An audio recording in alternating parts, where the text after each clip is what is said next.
네, 안녕하십니까. 좀 더 정확한 중국 경제 이야기 차이나 이코노미 채널 CAC입니다. 오늘 중국경제금융연구소 전병구 소장님과 함께하도록 하겠습니다. 안녕하십니까, 소장님. 안녕하세요. 네, 저희 새롭게 진행하는 시리즈죠. 니오 특집, 니오, 넌 누구냐 시리즈 진행하고 있습니다. 오늘 6편의 대장정 중 네 번째 시간입니다. 오늘은 어떤 얘기를 해주시나요?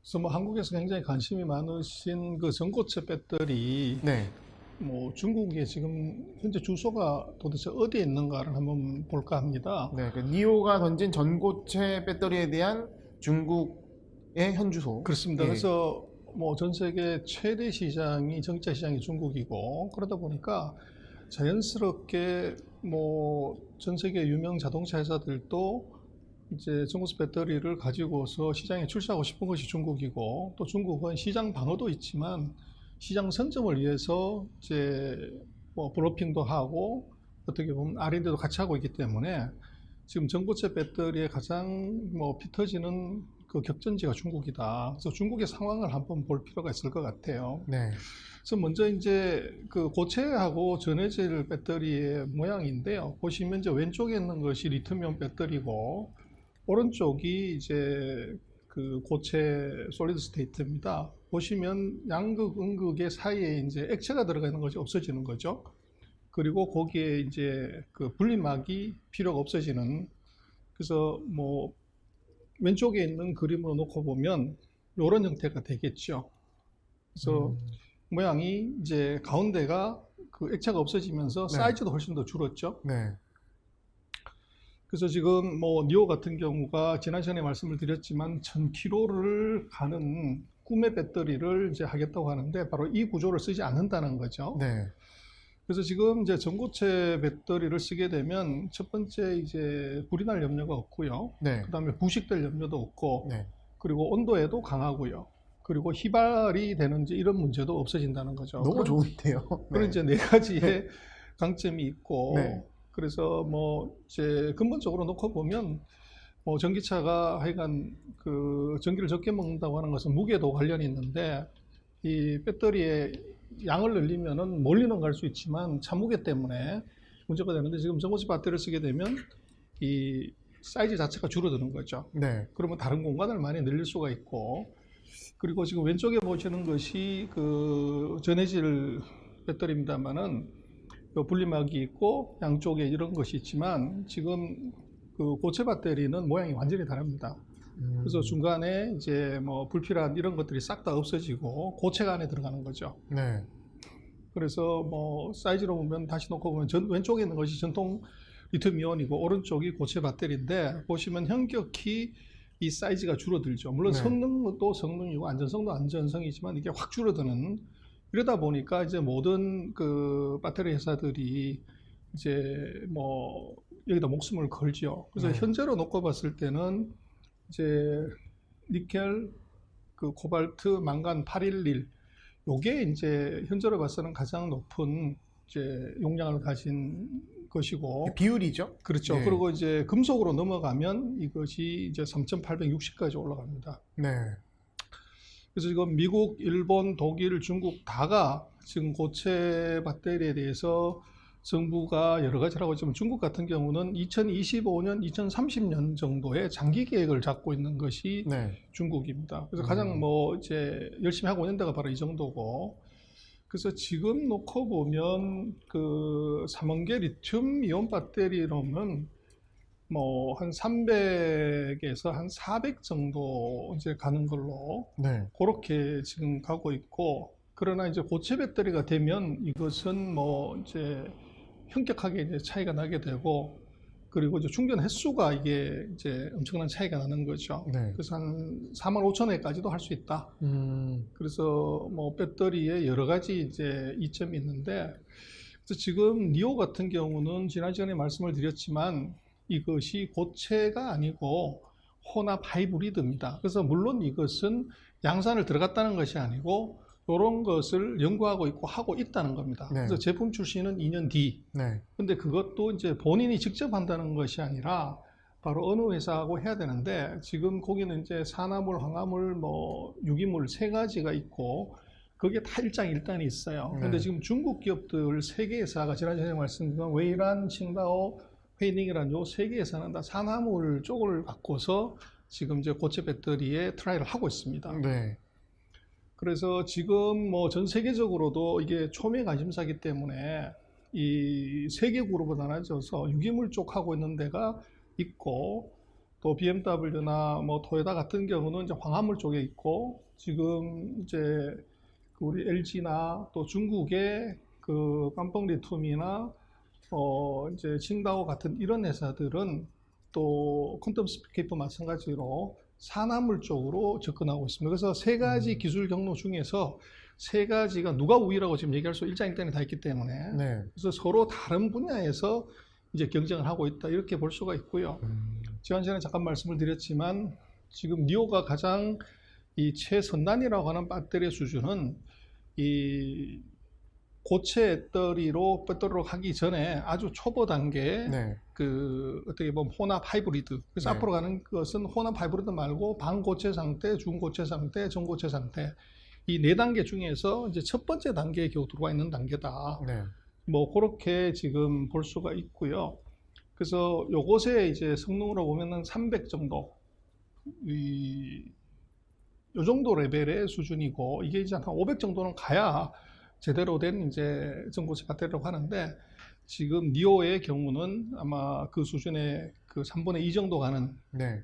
이제 그 정도다 그렇게 볼 수가 있을 그러니까 것 같아요. 니오가 전고체 배터리는 화두를 세게 던졌지만 우리가 생각하는 꿈의 배터리, 실제 전고체 배터리까지는 아닌 것이고 그것조차도 아직 양산이 확정되지 않은 상황이라는 말씀이시죠? 그렇습니다. 예. 그래서 지금 이제 뭐 그 3년이 될지 5년이 될지 모르지만 이제 중국으로 보면 2025년까지 목표를 잡았기 때문에 5년 안에 들어오는데, 이제 우리 관심사는 어떤 회사가 이거 하고 있냐가 네. 이제 관심사죠. 그래서 네. 지도가 있습니다만은 지금 보시면 그 뭐 조금 익숙한 상장회사 기준으로 보면 전고체 쪽을 하고 있는 데가 그 천재 리튬, 네. 그 다음에 비아디, 네. 그리고 그 CATL, 린더스대가 CATL이고요. 그 다음에 깜펑 리튬, 네. 그 다음에 그 국헌 고과, 네. 요 회사들 5개가 지금 상장회사고, 요 회사들이 이제 고체 배터리를 하고 있다고 봐야 되고, 말씀드렸던 것처럼 이제 비상장 회사 중에서 이제 보여지는 것은 수조에 있는 그 칭다오라는 회사, 지금 네. 중국의 중국의 비상장 회사 중에서는 가장 진도가 빨리 나가 있는 회사, 그 다음에 네. 대만 베이스의 회이능, 그리고 북경 근처에 있는 웨이란, 요 회사들이 이제 세계 그룹들이 있다 이렇게 볼 수가 있습니다. 이 기업들은 과창판 상장도 가능할 것 같기도 한데요. 당연히 하겠죠. 네. 그래서 뭐 과창반은 지금 설립 연도나 기업 이익이랑 관계없이 첨단 기술만 갖고 있으면 되기 때문에 네. 아마 잠재적으로 뭐 1, 2년 안쪽에 거창반에 다 들어온다고 봐야 되겠죠. 네. 그래서 지금 뭐 우리는 이제 제조회사, 배터리 재료나 배터리 제조회사 기준으로 이제 방금 말씀을 드렸고, 지금 전기차나 기존의 자동차 회사들도 이 전고체 배터리는 이것은 뭐 기업의 생명과 같기 때문에 직접 들어오고 있다는 겁니다. 네. 그래서 지금 비아디도 2016년부터 이걸 연구를 시작을 했고, 지금 니오 같은 경우도 2019년에 그 아까 말씀드렸던 회이능 대만 베이스의 그 전고체 배터리 회사하고 전략적 제휴를 통해서 개발을 들어갔고, 북경 자동차도 2019년부터 그 칭다오라고 방금 말씀드렸던 수조에 있는 지금 현재로 봤을 때는 가장 앞서 나가는 그 전고체 배터리 회사하고 전략적 제휴를 했고, 장성 자동차 마찬가지로 이제 그 칭다오하고 같이 했고요. 그래서 나머지 한 두서너 개 회사들도 대부분 다가 2019년에 이 세트 회사들이 전고체 쪽으로 들어왔다 그렇게 볼 수가 있을 것 같아요. 네. 거의 뭐 느낌은 배터리 전쟁 수준입니다. 특히 그렇습니다. 전고체 배터리에서는 기술 경쟁이 굉장히 심화되고 있고, 누가 과연 이 헤게모니 잡는지가 되게 중요할 것 같네요. 그래서 지금 뭐 토요타 같은 경우도 이제 2020년 7월에 이 얘기를 했었고, 2021년에 이제 컨셉카를 만들겠다. 그리고 2025년에 양산하고 30년에 이제 대량으로 들어가겠다는 얘기를 했고, 지금 삼성 SDI 같은 경우도 2020년 3월에 이제 그 실험실 수준에서의 그 전고체 배터리를 얘기를 했고요. 그리고 지금 LG 같은 경우도 2020년 6월에 전고체 배터리를 얘기를 했고 한 2025년 정도에 이제 성용 제품을 만들겠다. 네. 그렇게 얘기를 했기 때문에 지금 세계적인 배터리 회사들의 수준에서도 이것이 대략 한 2025년 정도, 뭐 2021년, 22년에는 컨셉 정도의 카에 할 수 있는 테스트고 양산은 지금부터 4년에서 5년 뒤다. 네. 그렇게 보는 것이 이제 맞을 것 같아요. 업계의 평가가 그렇군요. 그렇습니다. 그래서 뭐 미국에서 가장 빨리 나오고 있는 퀀텀 스펙 같은 경우도 2020년에 발표한 걸 보면은 2025년에 이제 양산 시스템을 갖추겠다. 네. 그렇게 얘기를 이제 하고 있기 때문에 아마도 전체적인 전 세계적인 트렌드를 보면 5년의 시간 싸움에서 누가 더 땡길 수 있냐, 여기서 결판이 날 것 같아요. 네. 그래서 지금 뭐 크게 놓고 보면 이제 미국하고 뭐 일본은 전통적으로 이 배터리 강자고요. 그 다음에 중국, 한국, 독일, 요 정도. 그리고 프랑스의 발모아가 셉니다. 그래서 지금 고체에서는 6개 나라가 네. 이제 치열하게 경쟁하고 있고, 그 중에서 이제 시장이 가장 큰 중국, 기술이 앞선 미국, 그 다음에 전통이 이제 있던 일본, 그리고 한국 같은 경우는 이제 신야로 등장을 한 거죠. 그래서 그런 이제 빅4끼리 이제 싸움을 하게 되고요. 그 정부의 어떤 지원도 상당한가요? 이쪽에서? 그래서 정부 정책이 굉장히 중요한데요. 네. 지금 뭐 중국 같은 경우가 가장 공격적으로 이 배터리 정책을 단계적으로 이제 지원하고 있습니다. 네. 그리고 또 이제 뭐 제일 중요한 것은 R&D 자금인데, 뭐 이런 부분에 있어서는 이제 텍스 쪽에서 세이빙을 한다든지, 또 이제 회사가 증자를 했을 때 첨단 기술을 가진 기업들이면 우선해서 해주는 네. 이런 우대 조치 같은 것들을 중국이 가장 많이 하고 있죠. 네. 그래서 지금 소재업체 중에서 중국에서는 지금 감봉 리튬이 이 회사가 이제 상대적으로 주목할 만한데요. 지금 기술 개발의 수준을 놓고 보면 뭐 지금 선진국 기업들하고 거의 이제 떨어지지 않고, 그리고 네. 중요한 것은 이런 것은 이제 자동차 업체하고 협력이 잘 돼야 되는데, 지금 감봉 리튬 같은 경우는 테슬라하고 2018년 9월에, 그리고 독일의 BMW하고 똑같이 9월에, 그리고 우리 LG화학하고 2018년 8월에, 그리고 독일의 폭스바겐하고 2019년 4월에 이제 협력을 합작을 하는 걸로 맺었고, 네. 그래서 아주 어그레시브하게 이제 진도가 나간 거죠. 주가도 상당합니다. 강봉리튬 같은 경우는. 그렇죠. 그래서 그게 주가가 올라가는 것이 그냥 올라가는 것이 아니라 뒷 배경에 뭐 바이두도 그랬고 깜풍도 그렇고 천재리튬도 그렇지만, 그게 기존 하고 있는 비즈니스 말고 숨겨진 일반인들이 네. 잘 알지 못하는 자율주행이라든지, 지금 말씀드린 것처럼 이 전고체 쪽에서의 어떻게 보면 세계적인 수준의 이 기술력, 네. 이것을 이제 갈고 닦고 연마하고 일정한 수준까지 도달했다는 거죠. 그러니까 강봉리튬 현재 주가에 대해서는 어떻게 보면 이제 2차 전지의 양산, 수요의 급증 이것뿐만 아니라 전고체 배터리는 개발 그 그림까지도 주가에 반영했다고 보는 게 맞겠네요. 그렇습니다. 그래서 뭐 지금 놓고 보면 대체적인 이제 로드맵을 놓고 보면 2015년 정도까지는 아마도 이제 리튬이온 배터리가 대세고, 2020년부터 2025년 사이가 이제 전고체 배터리의 치열한 전쟁터가 된다. 네. 여기서 이제 누가 승자가 되냐가 이게 이제 중요할 것 같아요.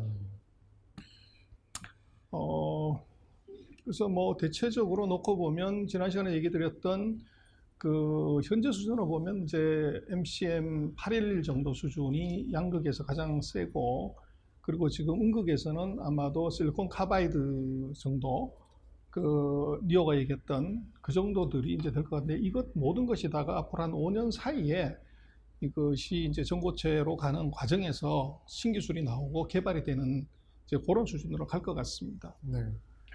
그래서 마지막 장에는 뭐 지금 중국어로 되어 있긴 합니다만 로고만 보시면 서플라이 체인을 지금 이제 그려놓은 겁니다. 그래서 양극재는 산상구번, 그리고 꺼린메이, 음극재 같은 경우는 천재리튬, 그 감봉 리튬, 그리고 이제 전해질 쪽에서는 이제 닝더라든지 뭐 이런 회사들이 있고요. 그래서 지금 뭐 배터리 같은 경우는 정말로 이것이 그 피 터지는 전쟁이 실제로 벌어지고 있고, 또 거기서 살아남은 놈은 정말로 파격적인 이제 보상이 기다리고 있는 것이죠. 네. 그리고 매년 시장이 50%, 100% 성장하는 시장이기 때문에 그 시장의 성장의 수혜를 그대로 입을 수가 있다는 겁니다. 그래서 그러나 이것은 이제 단순히 배터리만 개발한다고 되는 것이 아니라 세트 메이커하고 자동차 업체하고 협력이 중요하고, 네. 그래서 전략적 주요를 누구하고 하냐, 음.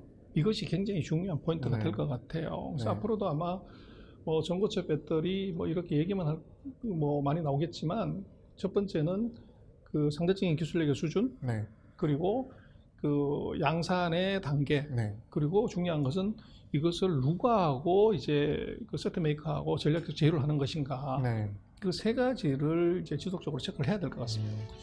형 이제 이 전고체 배터리는 키워드에만 너무 매몰돼서 뭐 약간 테마성으로 따라하기보다는 소장님께서 말씀하신 대로 이 어떤 이런 기준을 접근해서 이 플레이어들을 판단하시는 게 좋을 것 같습니다. 소장님 오늘 말씀 감사합니다. 네.